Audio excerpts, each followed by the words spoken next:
This is the story of the Invisible Knight. Shire Road was a long, sinuous trail that carved through an emerald countryside. It was once the chosen path for all who journeyed to and from the nearby kingdoms. One day, a young girl and her mother were walking home along Shire Road when a mysterious presence began to taunt them. When they looked, they saw nothing. Frightened, the mother grabbed her daughter's hand and the two fled. "It's the Invisible Knight," the girl cried to her mother.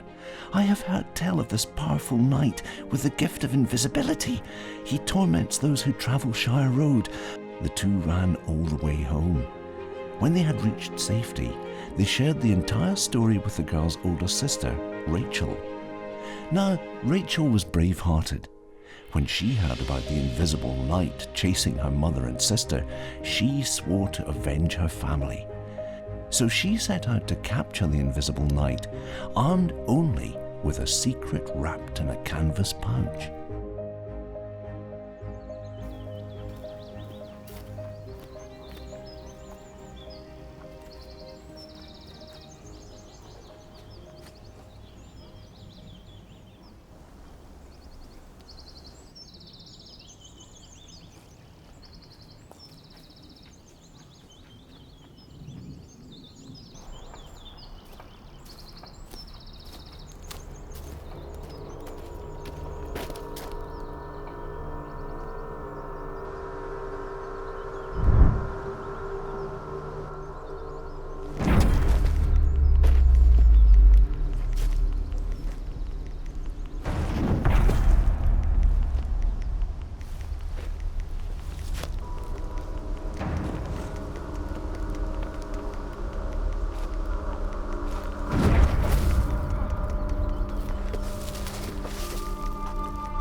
Got you.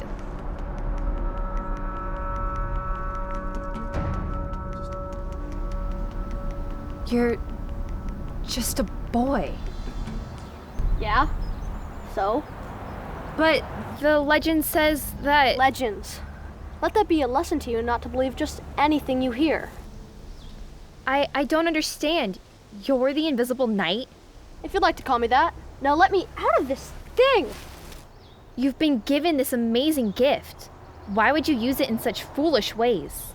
It's not a gift. It's a curse. How could you say that? My mother was taken from me when I was young. I have no friends. I can disappear for days at a time, and my father doesn't even notice. The world overlooked me for so long. I finally became what they've seen me to be. Invisible. And that's why you've been tormenting the travelers? It is the only time when anyone looks for me. And when they do, there's a moment that their eyes fix in my direction. And I can say, today, I have been seen.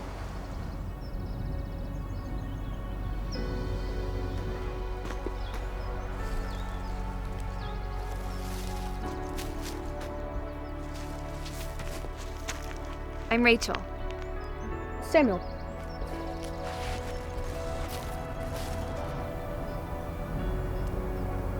Don't you want to leave? Maybe later. For now, I'd like to talk. Talk? You mean the way that friends talk? The way that friends talk.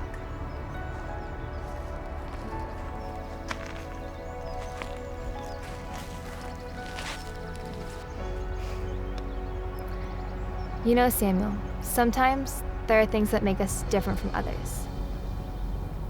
It's the way we use what we've been given that makes it good or bad. I guess I can find a way to use my gift to help others. I'm sure you can. The two talked and laughed all the rest of that day. Rachel had set out to avenge her sister, but in the end, she had gained a new friend.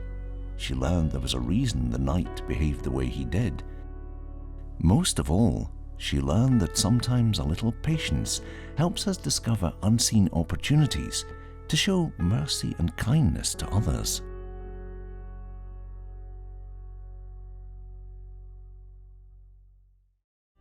I think that was my favorite story so far. Really? Why is that? The whole mysterious night thing was so intriguing. Plus, I like the fact that the patience of others can help out difficult people. Me too. The part that really got to me was when we realized why Samuel was invisible. He wasn't just angry, we just realized that he was overlooked. You know, that's very true. There are usually reasons why people are being difficult. The moral of this tale, maybe next time that you encounter a difficult person, try to consider what's going on in their life. It is amazing the impact a simple conversation can have on someone if we really just show them we care about what's going on in their world. Well, how about you guys? Do you find it challenging to be patient with someone that's difficult? Well, this week, that's your challenge. The next time you meet someone that's maybe rude or mean or really difficult to deal with, take time to really get them to talk and consider their feelings. Thank you for joining us this week, and make sure you come back next week for another episode of the Tales of Mercy. Dance party!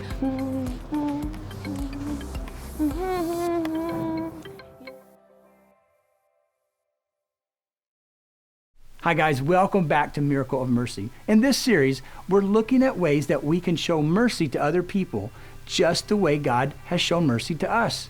And we've said each week, and I want to say it again, that this rock represents a heart that's hard, doesn't care about other people, isn't compassionate. There's not much God can do with a heart like this. God wants our heart to be like this clay. He wants it to be soft. He wants us to be compassionate, to care for other people, and to put that love into action by showing mercy. And this week, we're looking at how we can show mercy to others by being patient with people who are difficult. And you're going to see a story right now about a guy named David who shows great patience with someone who's been very difficult in his life. Watch this. The Miracle of Mercy. David and Saul. This is David. Hey! David was a shepherd who lived in Israel. David was chosen by God to be the next king of Israel when he was just a boy. But David had to wait a very long time until that promise would come true, because there was another king of Israel named Saul. Saul was strong and tall and looked like everything a king should be.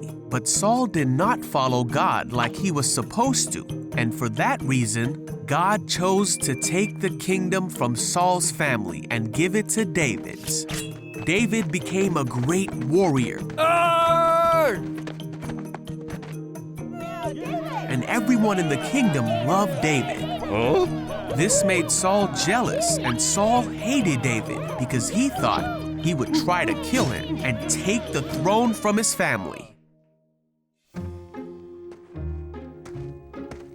So Saul wanted to kill David.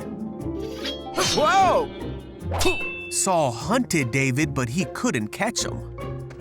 One day, Saul heard that David was in the wilderness of En-Gedi. So Saul gathered 3,000 of his skilled fighters and went to find and kill David. During Saul's search for David, he went in a cave to relieve himself.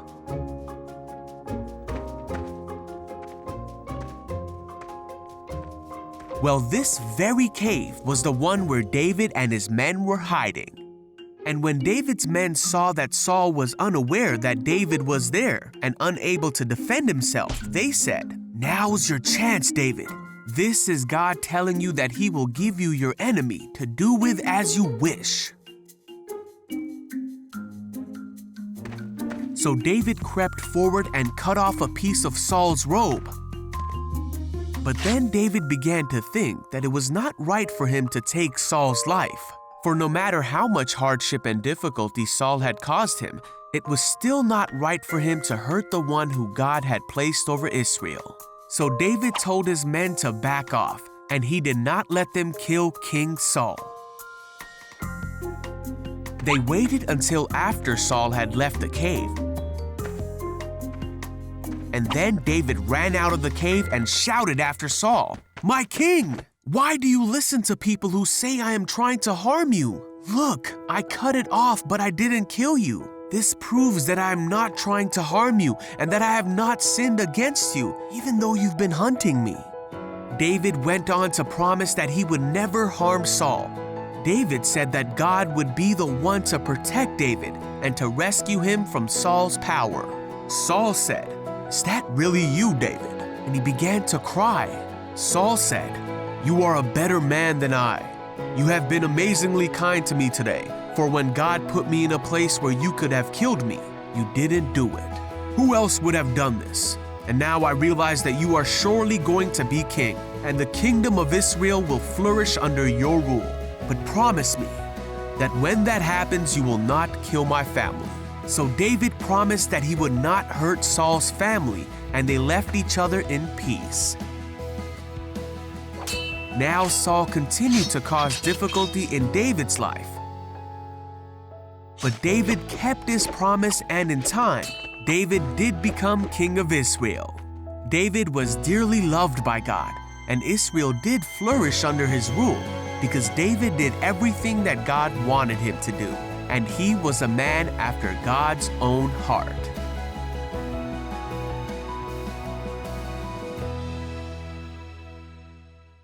Let's be honest, being patient is not an easy thing. If it were, we would all do it.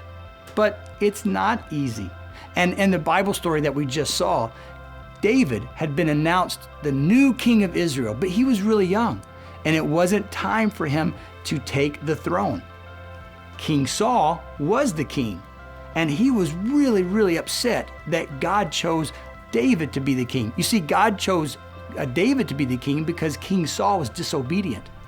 And he knew that David would lead his people correctly. So God said, "David, you're going to be the new king." King Saul was very upset. In fact, King Saul was so upset, he started chasing David down because he was going to kill David. King Saul was being a bully. So King Saul was chasing David, and David and his men were hiding. And one day, as King Saul was hunting David with his men, he got off of his horse and he went into a cave by himself. He thought he was by himself. But guess who's in the cave as well? David and his men. They were in there hiding from King Saul. King Saul comes into the cave and they see him, and some of David's men say, "David, there he is.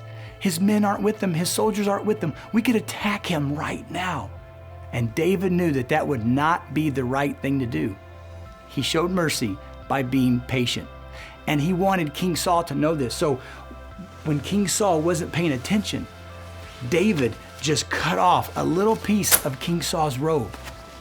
And when King Saul walked out of the cave, David waited just a minute and then walked out and said from a distance, "King Saul, I could have killed you and I didn't, because that wouldn't be the right thing to do." And King Saul knew when he saw David holding a little piece of his robe, King Saul knew that David had shown him mercy. He knew that David had been patient. And there's people in your life too, guys, I know, that are hard to get along with. You may have a kid at school that's been picking on you and treating you poorly. We all have difficult people in our life.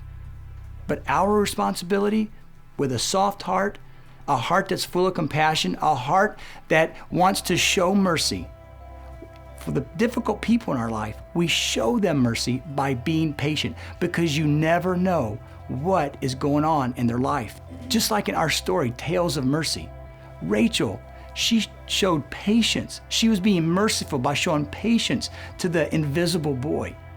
And she didn't really know what was going on in his life. But when we're patient with difficult people, a lot of times we discover later on that there's hurt. There's things that they're going through that we don't know. And there may be someone in your life that is very difficult, but you don't know why they're acting the way that they do. So we show mercy by being patient, no matter what. And by doing that, we're putting love into action. So I hope this week, for the difficult people in your life, you will be merciful and you will show them patience. Love you guys. We'll see you next time.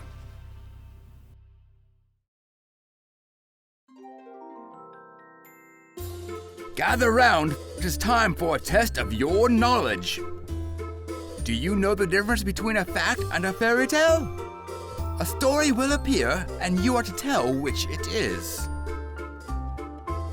Question number 1. Girl in red, on her way to take care of sick relative, gets distracted by a creature who likes to dress in costume. Fact or fairy tale? Fairy tale. Little Red Riding Hood. Here's a fact. A tricycle has 3 wheels. Question number 2. Peasant boy spares king's life. Fact or fairy tale? Fact. David sparing King Saul's life. Here's a fact. Bees make honey. Question number 3. Peasant boy tells a lie and gets swallowed by a whale. Fact or fairy tale? Fairy tale. Pinocchio. Those are all the stories for this day. I thank you for your service. Remember to look around you every day for facts and use your imagination to come up with some fairy tales of your own. Until we meet again, good day.